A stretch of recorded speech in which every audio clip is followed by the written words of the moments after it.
지금 시장의 트렌드는 과거에 2030 세대들이 주도한다고 얘기했잖아요. 네. 지금은 조금 달라진 것 같아요. 30, 40 세대들이 시장을 주도한다고 보시면 되고 네. 특히 최근 들어 40대의 부상이 좀 높아졌다 이렇게 보시면 될 것 같습니다. 그러면은 오히려 지금 뭐 반포라든지 막 잠실 이런 데들은 지금 정말 농담이 아니고 막 2주 전하고도 가격이 맞아요. 올라요. 예, 예, 예. 계속 올라가고 있거든요. 그래가지고 지금 뭐 특정 단지들은 뭐 평당 1억 5천, 6천, 2억을 얘기하고 있는데 이런 거는 전고점을 막 뚫고 넘어가는 거 아닙니까? 그래서 일부 단지들은 뚫붙더라고요. 네, 벌써. 그럼 이런 것들은 뭐 당분간 더 가는 거라고 봐야 되는 건지 이쪽은 정말 오히려 더 조심을 해야 되는 건지. 저는 단순하게 분석가 마인드가 아니라 실수요자 마인드면은 나는 겁이 나서 못 사겠어요. 이 가격이라면 지금 1년 전 대비 거의 50%에서 60% 올랐거든요. 물론 옛날 가격을 기억하는 사람은 집을 네. 못 삽니다. 네. 그게 이제 여러 가지 심리학 현상들이 있던데 그게 이제 그 무행동 관성의 법칙이라는 게 있어요. 그게 뭐냐면은 내가 이제 집을 이렇게 만약에 강남 아파트를 20억에 살 수 있었는데 네. 만약에 그때 그 가격을 기억하고 있잖아요. 그런데 그래도 시세보다 만약에 조금 싸게 나오는 게 있을 거 아니에요. 그걸 못 삽니다. 자기에 대한 자기 자신이 미워가지고. 네, 옛날에 안 산 그다음에 거예요. 그런 후회 편향 이런 게 있어가지고 잘 안 되는데 지금 이렇게 보시면 될 것 같아요. 지금 시장에 보면요 물은 있잖아요. 아래로 흐르거든요. 네. 그렇잖아요. 그러면은 지금은 싼 쪽으로 올라갈 수요자들이 것이다. 이동할 가능성이 있죠. 이걸 이제 잘 보시면은 올 들어서 있잖아요. 경기도가 많이 올랐을 것 같아요. 인천이 많이 올랐을 것 같아요. 싼 거면 인천인가요? 인천이 많이 올랐습니다. 실제로 보면은 전년 말 대비해 보면은 경기도가 올 들어 한 6월까지 1.8% 정도 올랐고요. 인천이 2.3% 올랐습니다. 네. 왜 그러느냐? 작년에 회복을 안 했거든요. 그러니까 2022년에 보면 미국발 고금리 쇼크가 터지면서 서울, 경기, 인천 거의 다 비슷하게 20% 폭락이 왔어요. 그랬는데 작년에 보면은 경기도가 5.5% 올랐고 인천은 2.8% 올랐어요. 그러니까 당연히 뭐예요? 지금은 가격 메리트 있는 쪽으로 수요자들이 이동하고 있다면은 그러면은 지금 고점을 뚫은 데들은 다들 부담스러워 하잖아요. 네. 이보다는 약간 제 생각에는 올 연말까지만 본다면은 블루칩보다는 약간 옐로칩 쪽에 차이 매우기나 이런 네. 간격 매우기 양상이 좀 나타나지 않을까 이렇게 좀 바라보고 있죠. 결국에 키 맞추기 뭐 이런 것들이 좀 일어날 수밖에 없다 당장은. 그렇게 아마 네. 보시는 게 맞을 것 같습니다. 사실 무작정 가격이 벌어질 수는 없지 않습니까? 입지 차이가 있다고 하더라도. 네. 그래서 그런 걸로 한번 생각해 보시면 좋을 것 같다. 그럼 방금 말씀하신 것처럼 인천의 어떤 강세도 사실 지금 검단 지역이 난리거든요. 검단이 뭐 5억 하던 게 지금 뭐 7억 넘어가고 막 이러니까 그런 것들도 아마 그 신축의 많은 동네들이 많이 올라서 또 인천이 또 그런 그렇습니다. 혜택이 받은 걸 있을 수도 있을 것 맞습니다. 같아요. 맞습니다. 네. 그게 아마 최근에 그 공급 불안하고 신축 강세하고 이게 수요자들의 어떤 주택 구입 패턴 변화하고도 저는 맞물려 있다고 보는 겁니다. 네. 그래서 이제 최근에 아마 여러분들 많이 들으셨을 텐데 얼죽신이라는 말씀 들으셨죠? 예, 저작권자가 접니다. 예, 그래서 제가 그러셨군요. 이거 모르는 분들이 생각보다 얼죽신. 많으시더라고. 네. 예, 제가 몇 분 방송에 가서 말씀을 드렸는데 아직도 모르고 계세요. 얼어 죽어도 신축. 얼어 죽어도 신축인데 네. 근데 제가 이제 이거를 왜 얼죽신이라는 그런 트렌드가 나타났을까 혹은 최근에 노도강보다 성동구 아파트 값이 왜 많이 오를까 이것도 다 얼죽신하고 맞물려 있는 겁니다. 노도강에는 그렇게 세지 많지는 그렇죠. 않죠. 네. 상계동 이런 데는 주로 재건축 대상이고 저기 성동구는 어디예요? 금호동하고 네. 옥수동 쪽에 그 재개발 신축보다는 막 준신축에 가까울 겁니다. 그게 많이 들었었잖아요. 근데 서울에 그 정도 연식도 많이 없죠. 그러니까 주로 이제 30대 중후반, 40대 초반에 아마 주로 갈아타기 수요들이 그쪽으로 많이 유입된 것 같다 이렇게 저는 보고 있는데 얼죽신이라는 게 제가 말씀드린 것처럼 얼어 죽어도 신축이 이게 왜 이런 현상이 나타나는지에 대해서 제가 세 가지 이유를 말씀드릴게요. 가장 큰 것은 뭐냐면은 이 주택 시장의 주력 세대가 30대, 40대잖아요. 그런데 그 전체 구매의 한 50에서 60%를 이 세대가 하고 있습니다. 그래서 확실히 이 세대들은 윗세대보다는 신축 선호 현상이 강하죠. 오죽하면 이런 얘기도 나오는데 구축 아파트에 들어가 사는 것보다 신축 오피스텔에 들어가 살겠다.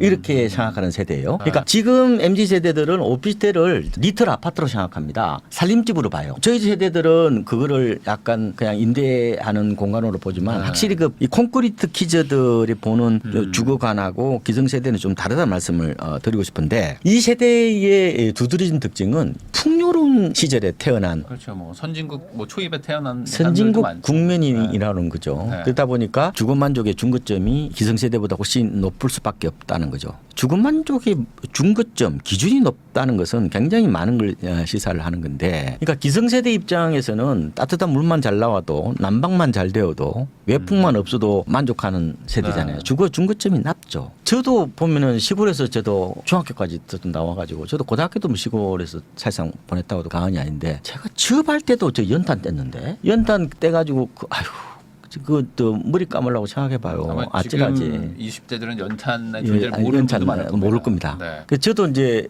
옛날에 이제 학교 이제 한참 사춘기 때는 아무리 추워도 이렇게 찬물에 머리 감고 가잖아요. 네. 애무에 신경 쓸 때니까. 근데 만약에 동생이 물을 써버리면요, 물이 데울 데가 없잖아요. 그러면 찬물에 머리를 감고, 그때는 뭐 헤어 드라이기도 없었잖아요.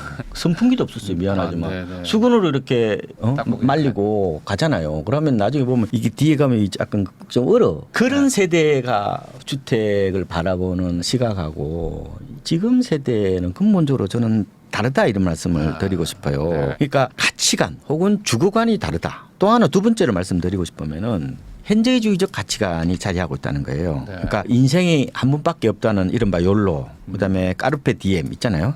네. 뭐 현재를 즐겨라, 이런 어떤 가치관들이 지배적 정서라고 보시면 될 것 같고, 그래서 재건축 아파트 살면서 시세 차익하고 새 집을 얻는 어떤 기성세대의 몸테크는 굉장히 꺼리는 거죠. 그러니까 지금 주거 트렌드는 몸테크에서 이른바 얼죽신이라고 보시면 됩니다. 아니 요즘에 그 젊은 세대 분들이 이제 신혼부부들 있지 않습니까? 이런 분들이 약간 준구축 이런데 막 15년 뭐 이런 거 된 데 들어갈 때도 인테리어를 막 하려고 그래요. 예전과는 좀 확실히 좀 다른 분위기가 있어요. 그러니까 인테리어를 하면 내가 거기 가는데 인테리어 안 할 거면 나는 안 간다. 이런 얘기들도 많이 하시고. 그래서 저도 새 살고 있는데 9년 동안 한 번도 수리 안 했는데 우리하고는 좀 확실히 좀 다른 것 맞아요. 같고요. 그게 옳다 나쁘다 그런 뜻은 아닙니다. 어떤 그런 경향성이 있다고 말씀을 드리고, 그리고 아까 말씀하신 것처럼 뭐 지금 몸테크 한다고 해도 돈 된다는 보장도 없잖아요. 특히 뭐 재건축 투자해서 몇 배 수익을 올리는 그런 시대도 아니고, 건축비는 오르고 또 부담금까지 내야 되고, 그러면은 MZ세대가 좀 더 합리적인 의사결정이나 선택을 하는 게 아닌가. MZ세대들은 기본적으로 재무지능이 당군일에 가장 뛰어난 세대잖아요. 얼핏 보면 이해 못할 것 같기도 하지만 좀 더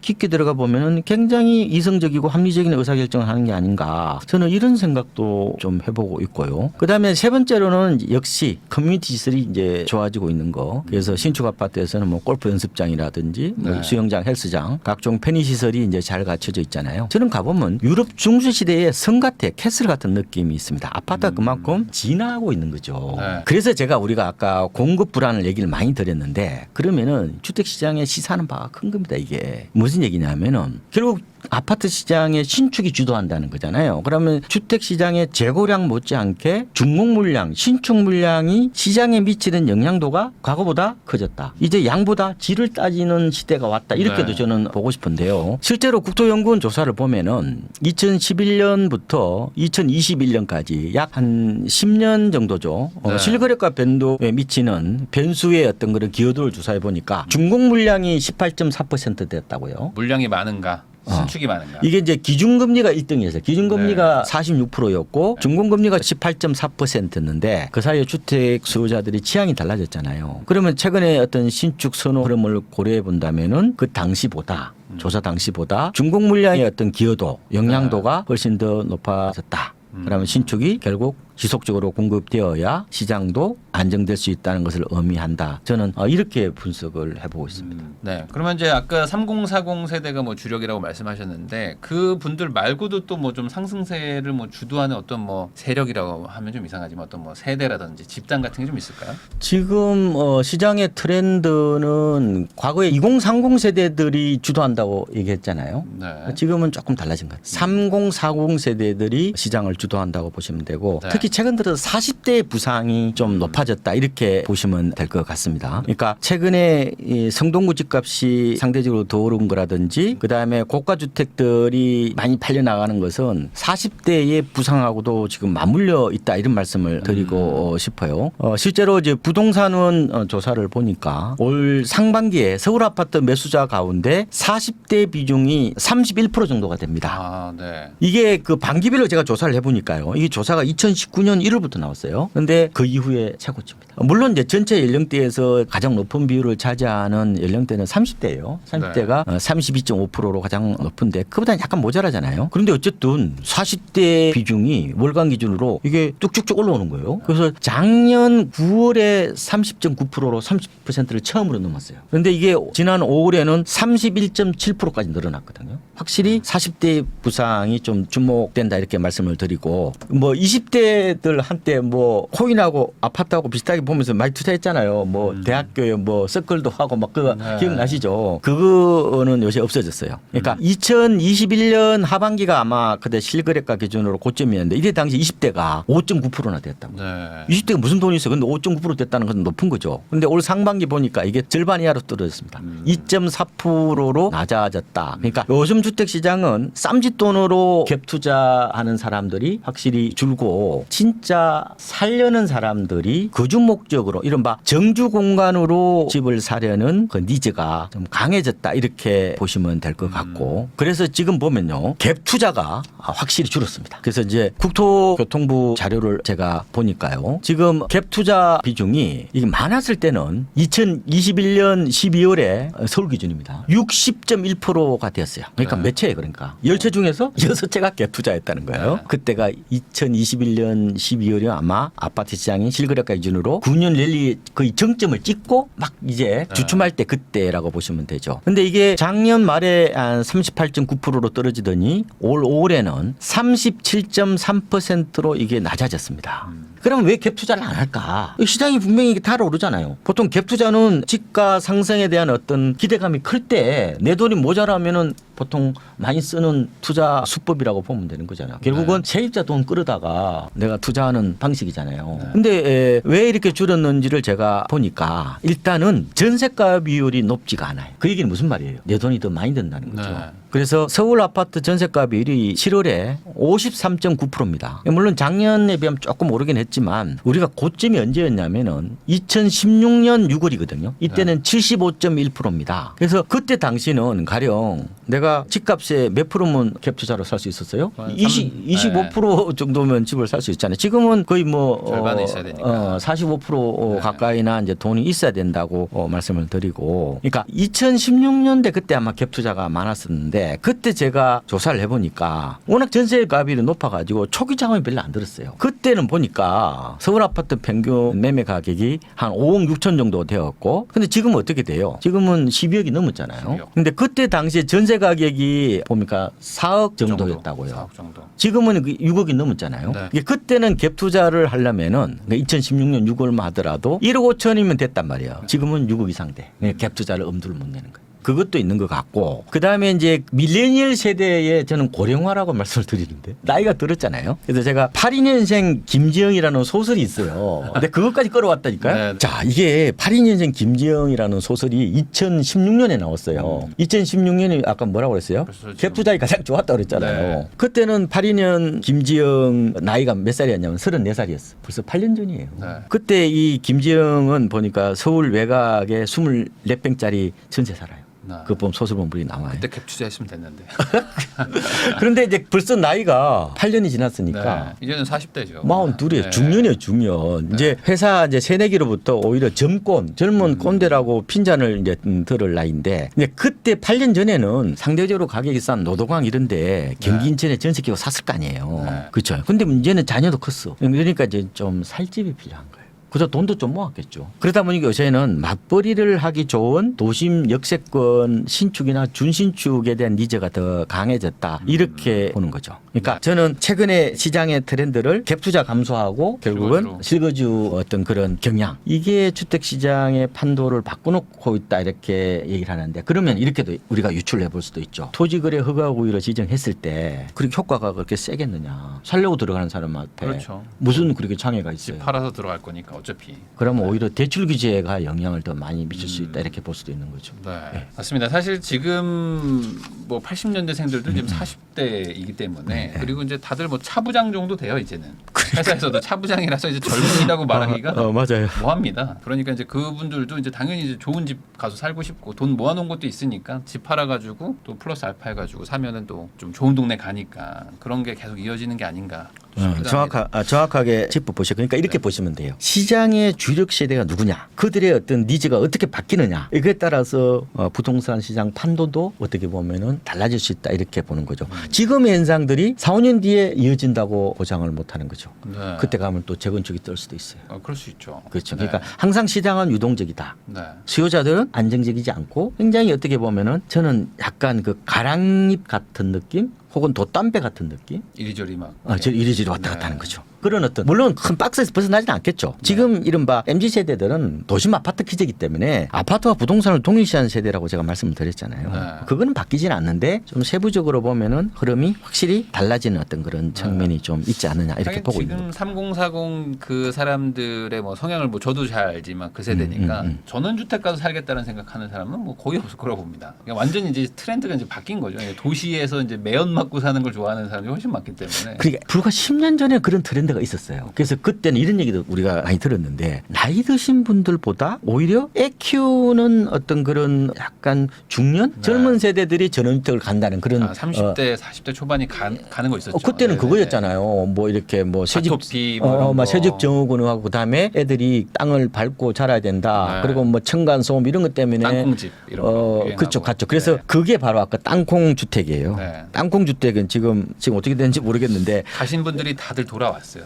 그래요? 거의 다 돌아왔습니다. 이거 집을 쪼갤 수가 없잖아요. 이게 네. 땅콩 주택이 약간 영국에 가보니까 이게 약간 멀티 디태치드 하우스라고 그래가지고 디태치드가 이게 떨어져 있다는 말이거든요. 이게 단독 주택을 디태치드 하우스라고 그래요. 얘들이 문이 양쪽에 들어가요. 안에 중정이 있고 이랬는데 네. 그게 땅콩 주택하고 같은 거거든요. 근데 문제는 이걸 이제 우리나라처럼 이사가 이렇게 자주인데 그러면 그거를 반 떼가지고 가야 될 거 아니에요. 네. 그러니까 그런 어떤 않죠. 부분들 때문에 우리나라에서 저는 아파트 쏠림 현상들이 심해지고 있는 어떤 그런 것들도 또 다른 원인 같고, 그러니까 과거처럼 토지를 안 사요. 그리고 뭐 임야, 뭐 농지 이런 거 안 사잖아요. MZ 세대들은. 그렇죠. 땅 투자에 그렇게 관심이 별로 아파트만 없죠. 사잖아요. 네. 그러니까 이게 더 쉽게 어떻게 보면 시장이 달아오르는 것 같기도 하고 그만큼 네. 변동성이 좀 커지는 것 같기도 하고 마치 콘크리트 블록 사듯이 아파트를 사는 게 아닌가. 이게 어떻게 보면 그 콘크리트 속에 어떻게 보면 경제적 약자인 세입자도 살잖아요. 근데 그것보다 그냥 이게 추상화시키는 어떤 하나의 그냥 건축물 정도로만 생각하는 게 아닌가. 뭐 그런 생각도 들긴 하는데 확실히 자기 경험치가 그대로 투자에도 드러나거든요. 이게 이제 공간의 친숙도라든지 뭐 장소성 이렇게도 표현하는데 어쨌든 시장의 이 주력인 MZ 세대가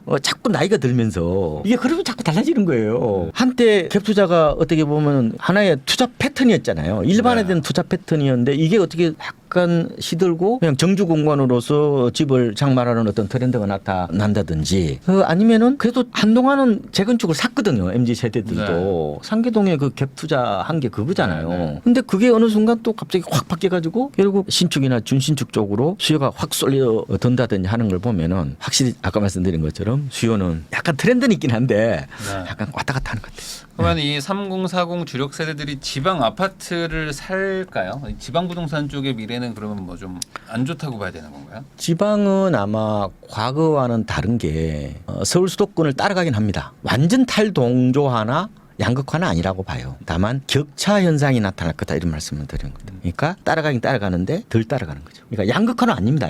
양극화는 지방은 계속 떨어지고 서울만 오르는 거잖아요. 네. 이건 아니고 따라가긴 따라가요. 따라가긴 따라가는데 조금은 좀 힘이 약하다 할까? 이렇게 좀 보시면 될 것 같고 그러니까 플러스는 다 플러스라는 거예요. 제 생각에는. 네. 다만 10%와 뭐 가령 뭐 2% 이 차이를 보면 되지 않을까 싶은데 지방에 대해서도 지금 보면은 약간 울퉁불퉁한 모습들이 나타나요. 그래서 지금 그동안에 지방이 다른 데는 뭐 많이 안 좋은데 뭐 제주도라든지 전북 이런 데도 좋았거든요. 뭐 대구 부산은 굉장히 안 좋았다는 걸 아마 잘 아실 거고. 그런데 최근의 통계를 뭐 좀 보면요. 6월 들어서 보면은 실거래가를 보면은 지방 전체가 강보합으로 돌아섰습니다. 그래서 서울은 고공비행하고 있다는 걸 아실 거고 6월에 1.8% 오르면서 올 들어 상반기 동안에 한 4.4% 올랐어요. 7월에 잠정지수도 많이 올랐어요. 1.6% 올랐으니까 잠정지수까지 하면 한 벌써 6% 정도 정도 가까이 올랐다 이렇게 보시면 될 것 같고 뭐 수도권도 한 올 들어 상반기까지 2.8% 정도 올랐죠. 그러니까 수도권도 아마 서울이 포함된 개념이다 보니까 뭐 서울하고 네. 상승폭이 좀 낮지만 역시 7월도 지금 잠정지수가 0.97이기 때문에 조금 더 간다 이렇게 봅니다 저는.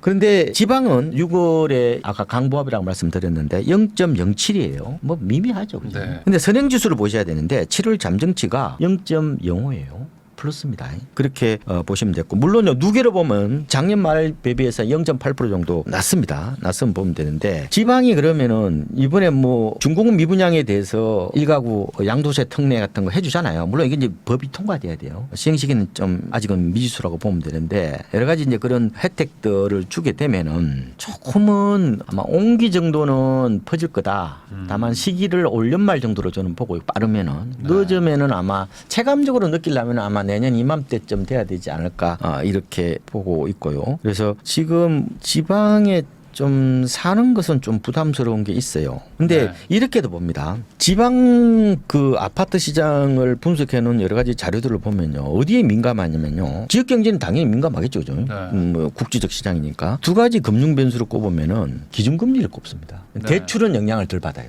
집값 싸니까 뭐 대출을 많이 내. 수도권은 대출 영향을 많이 받습니다. 근데 또 하나는 그거거든요. 집값이 오를 거냐 내릴 거냐 하는 미래 기대치에 의해서 보통 결정이 되는데 지금은 강하지는 않아요. 강하지는 않은데 제 생각에는 지금처럼 시장 흐름이 빨리 움직이면은 저는 지방도 너무 이렇게 나쁘게 볼 필요는 없다. 왜냐하면은 지방도 공급이 없거든요. 신축 선호 현상이 강하다고 그래요. 지방이 오히려 신축을 더 따집니다. 그렇죠. 그리고 특히 이제 지방은 약간 차별적으로 좀 나타날 수 있는 것은 주로 젊은 층들이 많이 사는 동네들이 좀 먼저 움직이는 어떤 그런 경향이 좀 있는 것 같아요. 보통 우리가 부동산 시장을 얘기할 때 이끌어가는 두 가지 축은 인구하고 또 하나는 부거든요. 네. 돈이잖아요. 그죠? 네. 돈인데 뭐 지방에도 부촌도 먼저 움직였지만 저는 그거보다 젊은 세대들이 좀 많이 모여 사는 곳. 이런 것들이 아마 상대적으로 먼저 좀 움직이지 않을까. 다만 재밌는 것은 젊은 세대가 많이 사는 데는 다 신축이에요. 신축. 그렇잖아요. 부산 한번 가보세요. 부산 가보시면은 동구나 뭐 이런데 영도 이런 데 가보면은 거의 이제 어르신들이 많이 사시고 젊은 세대들은 거의 명지 국제신도시라든지 뭐 이런데 뭐 정관이나 일광 이런 데가 많이 살죠. 뭐 돈인분들 해운대 가서 많이 사시고. 근데 그런 데들이 다 신축이거든. 그래서 지방도 약간 작은 양극화 혹은 약간 울퉁불퉁한 양상이 나타나겠지만 지방 을 저는 너무 그렇게 우울하게 볼 필요 없다. 그거는 너무 지속 편향에 빠지는 거예요. 지금 안 좋으면 내일도 안 좋을 거로 보는 거거든요. 다만 아까 말씀드린 것처럼 서울 수도권을 따라가긴 따라가되 굉장히 그 속도가 이 거북이처럼 좀 늦을 거다. 이 정도로 좀 말씀을 드리고 그래서 제가 지방 분들한테 꼭 드리고 싶은 말씀은 지방 역시 저는 타이밍을 그만 쟀으면 좋겠어요. 진짜 중요한 거는 지방도 고점이 갔거든요. 네. 2021년 10월 갔기 때문에 그때 대비해서 가격이 싼 걸 중심으로 좀 선별적으로 접근하시는 게 더 낫지 않을까. 시장 분위기가 갑자기 확 달라질 수 있습니다. 네. 그래서 이번에 서울처럼 그래서 매입가를 낮추는데 좀 초점을 맞추는 게 오히려 더 지혜롭지 않느냐 저는 이런 생각을 해보고 있습니다. 네, 지방에서 전고점이 좀 높았었던 것들 중에서 좀 빠져서 회복 못하는 신축 같은 것들 그런 것들 위주로 지금 조금 보시면 좋겠다 이런 얘기해 주신 것 같고요. 그럼 지금 전세 쪽은 어떻게 보십니까? 전세는 지금 뭐 계속 올라가고 있는 상황이고 뭐 당장 뭐 답이 없다 뭐 이런 얘기 하시는 분들도 많은데 제가 오기 전에 그동안에 안 보던 통계를 제가 가지고 왔어요. 그동안에 저는 통계를 전세 통계는 실거래가를 안 봤거든요. 주로 표본 통계만 봤어요. 왜냐하면 전세 실거래가는 재계약이 들어갑니다. 5% 못 올리고 하는 거 그거. 네, 좀 왜곡이 되는 게 그래, 있죠. 왜곡이 되는 경향이 있어서 조금 기피를 했는데 제가 실거래가 통계를 보니까요. 전세 실거래가 특히 아파트입니다. 아파트를 보니까 서울은 벌써 전고점을 돌파했네요. 그래서 서울이 지금 현재 5월 통계까지 실거래가 나와 있는데 고점이 2022년 9월입니다. 약간 2년 전이네요. 고점이 늦어요 서울은. 근데 그때에 비해서 한 1.3% 정도 올랐어요. 근데 표본 통계를 보면 여전히 한 10%에서 한 15% 정도 낮거든요. 근데 확실히 실거래가 전 약간 그 아까 말씀드린 착시가 있긴 하지만 실거래가 좀 더 본다면은 전세가 많이 올랐다 말씀을 드리고 싶고 또 요새는 전세 거래가 없죠. 좀 매매로 많이 이동해 버리고 그런 것 같고 수도권을 보니까 수도권은 고점이 2022년 6월입니다. 그러니까 서울보다는 좀 빨랐죠. 그죠? 한 3개월 정도 빨랐는데 그때 비해서 한 2.4% 떨어져 있는 상황이라고 보면 되고 전국은 고점이 2021년 9월인데 이게 매매 가격 실거래가하고 똑같아요. 이 고점이. 수익률이 거의. 근데 그때 비해서 한 4.5% 정도 떨어져 있는 상황인데 저는 서울이 실거래가 기준으로 아파트 기준으로 벌써 전고점을 돌파했다는 근데 저 거죠. 정도면 상당히 빠른 회복을 한 거잖아요. 생각보다 빠른 빠지기도 거죠. 많이 빠졌었는데. 생각보다 아마 전세 회복세가 가팔랐고 그게 결국은 내 집 마련 실수요자를 좀 자극한 그런 측면도 있다 이렇게도 저는 보고 있습니다. 그럼 이 상승세가 어느 정도 회복을 했다면은 네. 이제 반대로 여기서 뚫고 더 올라갈 거냐 아니면 좀 약간 좀 횡보하는 시간을 가지냐 뭐 이거에 대한 좀 궁금함이 있으실 것 같아요. 전세는 좀 더 오를 것 같은데요. 이것도 이제 전세가 상대적으로 입주 물량이 좀 민감하게 반응하는 특성도 있고요. 과거에는 주로 입주 물량은 전세 영향만 미쳤잖아요. 매매는 그렇게 영향 안 미쳤죠. 근데 지금 최근 들어 트렌드는 매매도 영향을 많이 미치는 구조라고 제가 말씀을 드렸던 것 같고 입주가 별로 없어요. 없어서 아마 지금처럼 신축 쏠림 현상을 감안해 보면은 뭐 전세 가격도 조금 더 올라갈 가능성이 좀 있다고 보고 특히 또 변수를 본다면은 금리 변수가 있잖아요. 요새 전세 보통 구할 때 대출을 많이 내잖아요. 그럼 금리가 낮아진다는 거는 전세 수요가 늘어난다고 네. 볼 수도 있는 거죠. 그러면은 전세 역시 조금은 더 오른다고 보셔야 되지 않을까 이렇게 보고 있습니다. 그러니까 전반적으로 지금 집값의 어떤 뭐 하락의 요인이라고 할 만한 것들이 좀 많이 없어진 상황 뭐 이렇게 좀 보이는 것 같긴 합니다.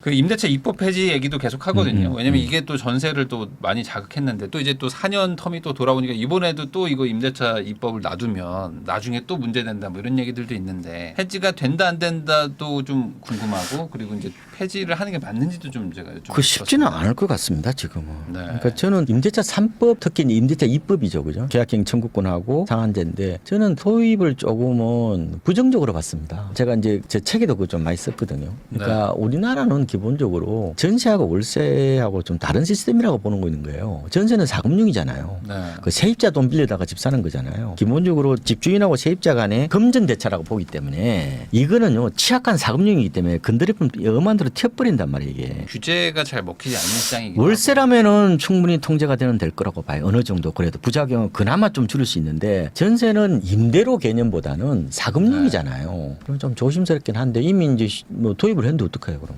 했는데 그래서 지금 그걸 다시 되돌리기에는 여러 가지 부작용이 좀 있을 것 같고 그래서 제도는요 한번 만들어 놓으면은 이 네. 되돌아가기 어렵습니다. 이 비가역성이라고 얘기하는데 쉽지 않은 것 같고 지금으로 어떻게 보면 좀 해법을 찾는다면은 상생임대 이런 걸 좀 많이 했으면 좋겠어요. 지금 하고 있거든요. 네. 그래서 만약에 직전계약 임대료 대비 5% 이내만 올리면은 집주인한테 2년 뭐 상거로 인정해 주는 거 네. 있잖아요. 뭐 이런 제도를 좀 도입했으면 좋을 것 같고 근데 이제 어떻게 보면은 저는 의도에만 초점을 맞추고 정책을 펴면은 생각보다 예기치 않는 어떤 그런 부작용들이 많이 나타나는 것 같고요. 선한 의도가 저는 항상 선한 결과를 낳는 것은 아니라고 봅니다. 네. 그래서 미국의 그 정치가 벤저민 프랭클린 이런 얘기 하잖아요. 상대방을 설득하고 싶다면은 이성이 아니라 이익에 호소하라 이런 얘기를 하고 있는데 정책은 뭐 이런 당이나 규범보다는 저는 현실 좀 더 실용성에 근거한 어떻게 보면 서로가 윈윈되는 좋은 결과에 초점을 맞춰야 그게 더 오래 간다는 생각이 들고요. 그래서 어떻게 보면은 시장에서 어떻게 보면은 이렇게 되는 것 같아요. 처음에는요, 이 흑백이 분명해요. 그런데요, 이게 서로 왔다 갔다 하잖아요. 그러면 나중에 되면은 흑백이 없어버리고 회색만 남아요. 그래서 누가 처음에 가해자고 이게 피해자인지 처음에는 알 수 있지만 나중에 되면은 그 구분이 모여져요. 그러니까 어떻게 됐어요? 임대차 3법이 시행되면서 유통 물량이 줄어버리니까 전세값이 고공비행해 버리잖아요. 그럼 집주인들은 이미 돈을 다 뺐어. 그럼 결국은 세입자들이 결국은 이런 굉장히 큰 변동성에 노출될 수밖에 없는 거잖아요. 전세값 들쭉날쭉하고. 깡통 주택들 생기고 그런 거 생겨요. 근데 문제는 어떡할 거예요? 이미 이 현실은 현실인데 이미 뭐 시행하고 있는데 이걸 갖다 그러면 어떻게 그걸 바꿀 거냐는 문제죠. 뭐 바꾸면 좋은데 문제는 뭐 이게 지금 뭐 국회 문턱을 넘기기도 쉽지는 않은 것 같고 그러면은 지금 할 수 있는 좀 현실적인 대안이라면은 아까 말씀드린 것처럼 집주인과 결국 세입자가 서로 같이 이득을 볼 수 있는 그런 제도들을 좀 많이 만들면은 저는 되지 않을까